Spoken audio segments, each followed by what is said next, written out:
کہ لاہور سے گئے ہوئے مہمان اگر آپ کی معین کردہ تعداد سے کوئی زائد ہوا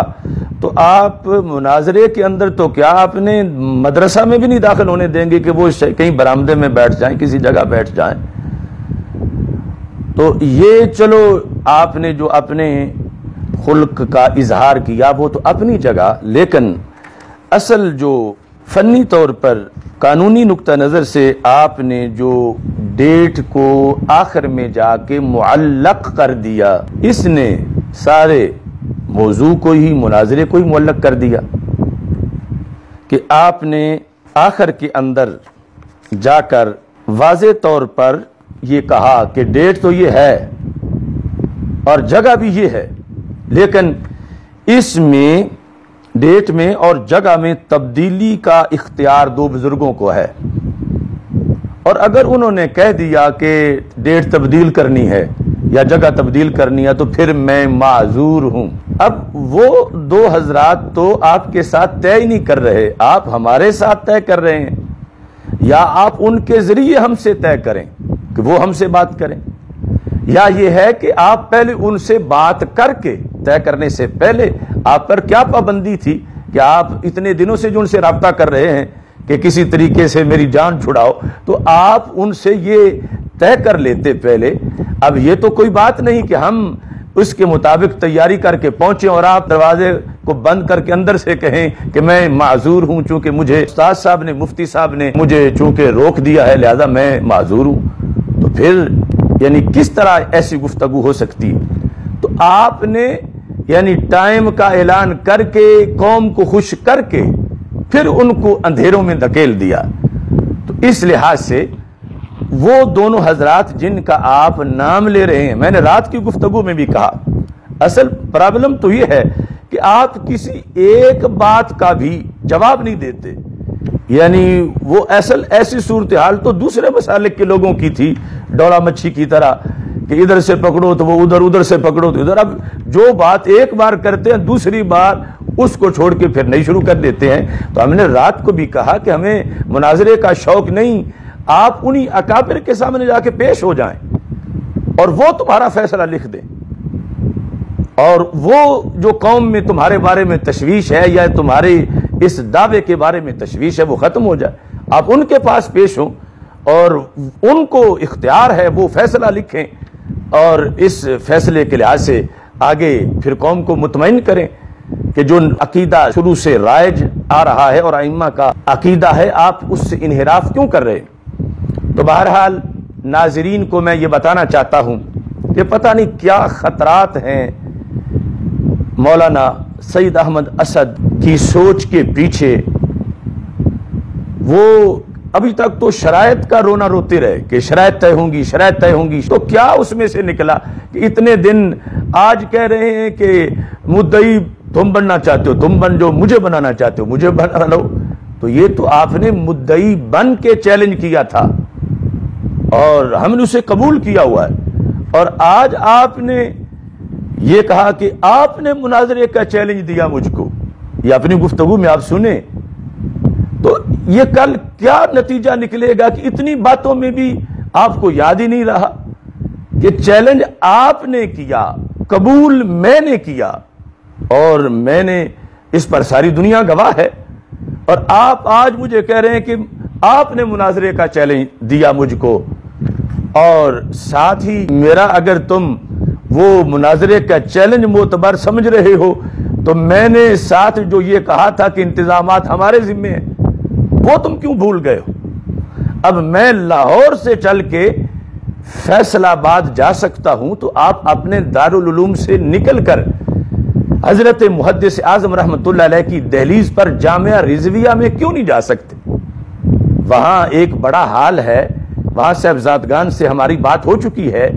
اور پوری حفاظت کے ساتھ وہاں پر مناظرہ ہوگا انشاءاللہ۔ تو آپ جو دروازے کھولنے اور بند کرنے کا تکلف ہی برداشت نہ کریں، آپ مہمان بن کے وہاں پر تشریف لے آئیں اور وہاں پر اللہ کے فضل سے مناظرہ ہوگا۔ لہٰذا یہ ہم نے قبول کرتے ہوئے چیلنج یہ کہا تھا کہ جگہ فیصلہ آباد میں ہوگی، تعین ہم کریں گے، انتظامات ہم کریں گے، تو اس سے آپ کیوں ہچکچاہٹ محسوس کر رہے ہیں؟ نہ تو آپ ڈیٹ فائنل کر رہے ہیں اور نہ جگہ کے لحاظ سے ہم نے جو کہا تھا اسے مان رہے ہیں، اور تیسرے نمبر پر آپ کہہ رہے ہیں کہ مناظرہ 2 گھنٹے ہوگا۔ اس میں کیا حکمت ہے؟ یہ اصول مناظرہ کی کس کتاب میں ہے کہ مناظرے کا دورانیہ اتنا ہونا چاہیے کہ یہ چھوٹا موضوع ہے؟ اس میں تو ہو سکتا ہے 4 دن لگ جائیں، اور ہو سکتا ہے آپ 2 منٹوں میں مان جائیں تو مان جائیں۔ اتنے دلائل ہیں اس پر ہمارے پاس، تو اس لیے تو ہم کہہ رہے ہیں نا کہ آپ پر بوجھ ہی نہ ہو تو آپ یہ پہلو جو ہے انتظامات کا ہم پہ رہنے دیں، لیکن مناظرہ 2 گھنٹے نہیں ہوگا، مناظرہ فیصلہ کن ہوگا، اور فیصلے تک انشاءاللہ مناظرہ جاری رہے گا۔ یہ نہیں کہ 2 گھنٹے پورے ہو جائیں اور قوم کو کچھ بھی نہ ملے اور نتیجہ نہ نکلے اور آپ کہیں کہ اب نہیں چوں بس مناظرہ ہو گیا، ایسا نہیں ہوگا۔ اور اس کے اندر باقی ہم آپ کی بات مانیں گے کہ آپ 15 منٹ کی باری رکھتے ہیں، 10 منٹ کی رکھتے ہیں، 9 بجے شروع کرنا چاہتے ہیں، 10 بجے شروع کرنا چاہتے ہیں، اس کے اندر جو فیصلہ کرنے والے لوگ ہیں اس کے لحاظ سے 2 یا 4 جس انداز میں جو رکھنا چاہتے ہیں اس میں ہم آپ کی بات مانیں گے، مگر تعداد میں ہم آپ کی بات نہیں مانیں گے۔ کم از کم 40 حضرات تو آپ ضرور بٹھائیں اپنی طرف سے، اور 40 ہم بٹھاتے ہیں کہ کچھ نہ کچھ تو وہ گواہ ہوں کل اس بات کے کہ ہوا کیا ہے۔ چاہیے لائیو چلے اسی وقت، یعنی ریکارڈڈ نہ چلے۔ اندر اگر آپ صرف 40 بٹھانا چاہتے ہیں تو یہ نیٹ پہ لائیو باہر، اور وہاں بھی LCD باہر لگی ہوئی ہو، لوگ باہر دیکھیں جن کے نعروں کا آپ کو خطرہ ہے، اور دوسری طرف جو ہے وہ ساری دنیا دیکھے، پوری دنیا میں اس کے لحاظ سے لوگوں کے اندر ایک ڈیمانڈ ہے کہ پتہ چلے۔ تو اس بنیاد پر آج کی گفتگو کے لحاظ سے آپ ڈیٹ بتانے میں ناکام رہے۔ میں نہیں کہتا کہ ان بزرگوں کے لحاظ سے ان کا کردار نہیں ہونا چاہیے، ان کا کردار ہونا چاہیے، لیکن وہ فائنل ہونا چاہیے۔ آپ ڈیٹ معین کرنے سے پہلے ان کو اعتماد میں لے لیتے کہ 1 اگست میں ڈیٹ فائنل کرنے لگا ہوں، تو وہ منظور کر لیتے،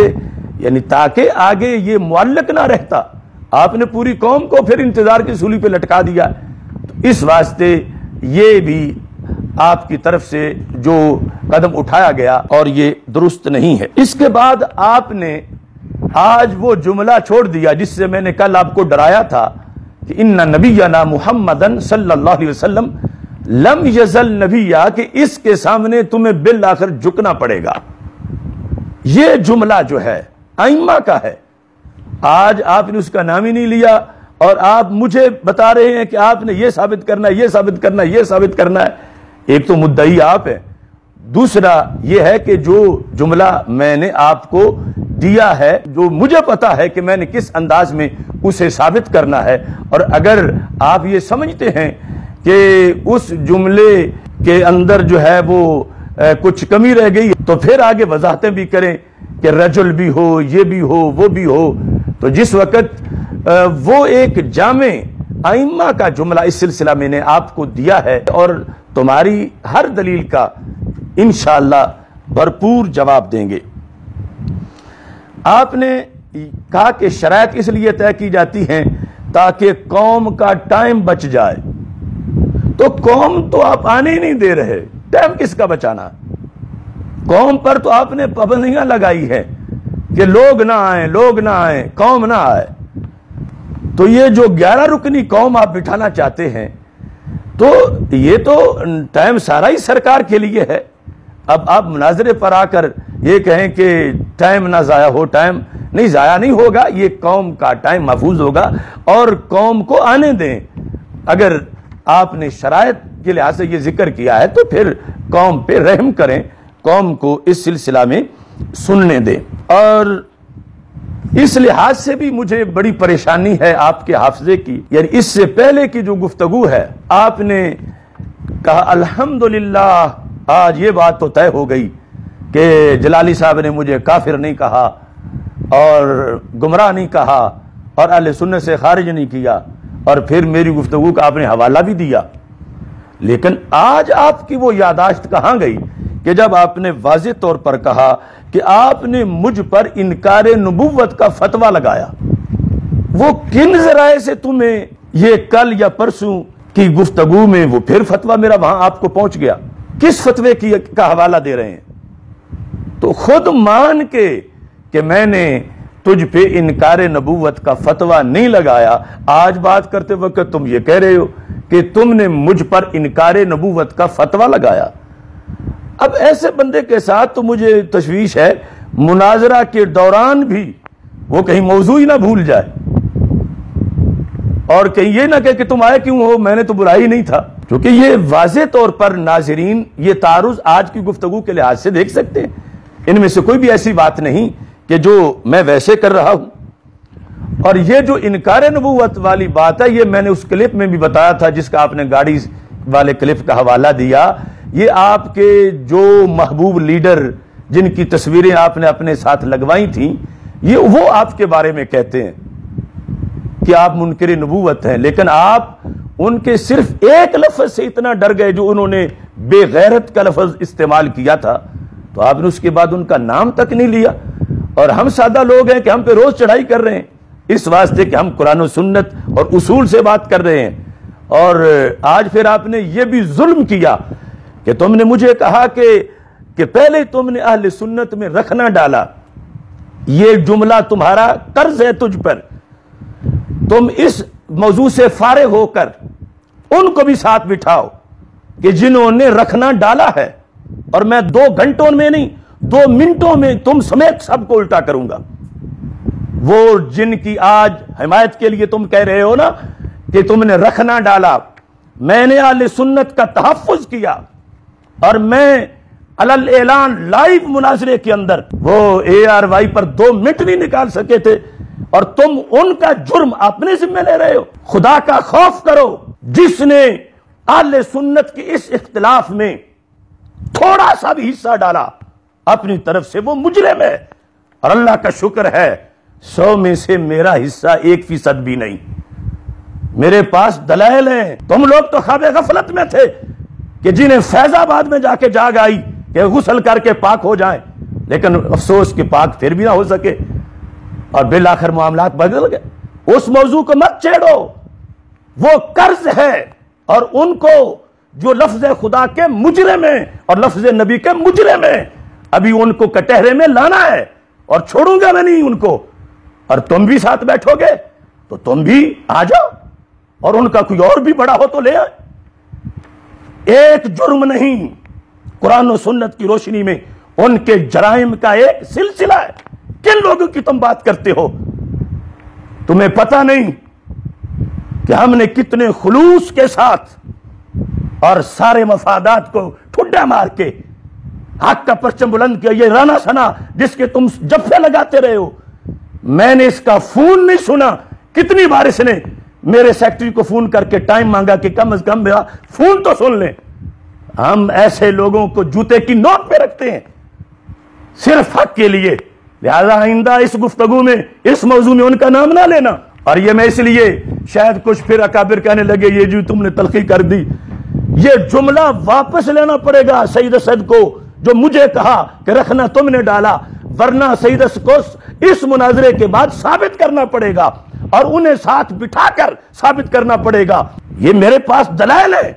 اور یہ اس سے میرا کلیجہ پھٹتا ہے۔ تم لوگ تو اس وقت بستروں میں رہے جب 2011 سے لے کر میں نے مناظرے کر کر کے اس غازی کے لحاظ سے تحریک چلائی، اور آج تم اتنے سادہ بن کے صرف یہ کہ وہ تمہیں گالیاں تھوڑی دیں اس موضوع میں آ کر، تو ایسا مت کیجئے، خلط مبس نہ کیجئے۔ جس موضوع پر ہو اسی پہ رہو، اور اس کا شوق پھر پورا کر لیں۔ علل اعلان لائیو مناظرے میں وہ بیٹھے میرے سامنے، 2 منٹ میں ان کے توقع نہ اڑا دیے، تو پھر مجھ سے بات کر لینا۔ وہ جدا موضوع ہے، یہ جدا موضوع ہے، لیکن چھوڑیں گے ان کو بھی نہیں، چھوڑیں گے تم کو بھی نہیں، اور اکابرین کی مدد ضرور لیں، لیکن ان سے کوئی کلپ تو اپنے بارے میں جاری کرائیں۔ ابھی تو گلہار شریف کے سجادہ نشین جنہیں تم اپنا پیر خانہ کہتے ہو، انہوں نے UK سے میرے ساتھ رابطہ کیا، اور انہوں نے کہا کہ یہ بندہ گمراہ ہے، آپ کے بارے میں، سعید اسد کے بارے میں. حالانکہ آپ تو جشن منا رہے تھے نا کہ جلالی صاحب نے مجھے گمراہ نہیں کہا، لیکن آپ کے پیر صاحب نے کہا، اور انہوں نے کہا کہ ہمارا اس کی سوچ سے کوئی تعلق نہیں ہے، اور مجھے انہوں نے کہا کہ تم نے چیلنج قبول کر کے حق ادا کیا اور ہم تمہارے ساتھ ہیں. تو اس بنیاد پر اس پہلے پارٹ کے اندر کہ تم یہ کہہ رہے ہو کہ اپنے موقف پر قائم رہتے ہوئے تم نہ قادیانیوں کا جواب دے سکتے ہو، نہ قاسم نہ لطفی کا جواب دے سکتے ہو، تو یاد رکھو ہم جواب دینے کے لیے تجھے تکلیف نہیں دیں گے. اپنے موقف پہ قائم رہ کے قادیانیوں کو بھی جواب دیں گے اور ان کے لیے دروازہ کھولنے والوں کو بھی جواب دیں گے، قادیانیوں کو، قاسم نانوتوی کو، سب کو جواب دیں گے. ہم دیتے آ رہے ہیں جواب، اور اس سلسلہ میں ہمیں کسی کمزوری کا اللہ کے فضل سے کوئی سامنا نہیں ہے. جہاں تک اس کے اندر آپ نے کہ ادھر صرف چونکہ ٹائم 2 گھنٹے ہوگا اور پھر قیامت آ جائے گی، تو میں پہلے کچھ دلائل دے لوں. تو میں کہتا ہوں وہ 2 گھنٹے نہیں، وہ 2 دن بھی ہو سکتا ہے، لمبا بھی ہو سکتا ہے، 2 گھنٹے والا نہیں چلے گا. اور باقی جو آپ نے دلائل دیے میں اس پہ بھی حیران ہوں کہ یہ 12 سال پہلے کچھ لوگ انہوں نے اپنے ایک استاذ کے اوپر اپنی نوست ڈالی، یعنی اردو کی کتابوں سے لائنیں لگا کر انہیں دی، اور وہی لائنیں آپ بھی پڑھ رہے ہو. اور آج آپ نے وہ کچھ پڑھی، کتابیں پڑھی ہیں، نام پڑھے ہیں، عبارتیں پڑھی ہیں، مگر یہ مڈل میٹرک والے طالب علم جس طرح اردو ترجمے سے کوئی دلیل دیتے ہیں جنہیں پتہ ہی نہیں ہوتا کہ اوپر مقصد کیا ہے، مطلب کیا ہے، منشا کیا ہے، وہ سمجھے بغیر آپ نے یہ دلیلیں دے دی. تو بہرحال اگلے کلپ میں اس کے بارے میں بھی میں ایک مختصر تبصرہ مناظرے سے پہلے ہی کروں گا. ابھی کہ چونکہ آپ نے وہ دلائل دیے ہیں اس واسطے ان کا ابھی میں تھوڑی دیر کے بعد انشاءاللہ جواب دینے والا ہوں. وآخر دعوایا ان الحمدللہ رب العالمین. دنیا میں لگا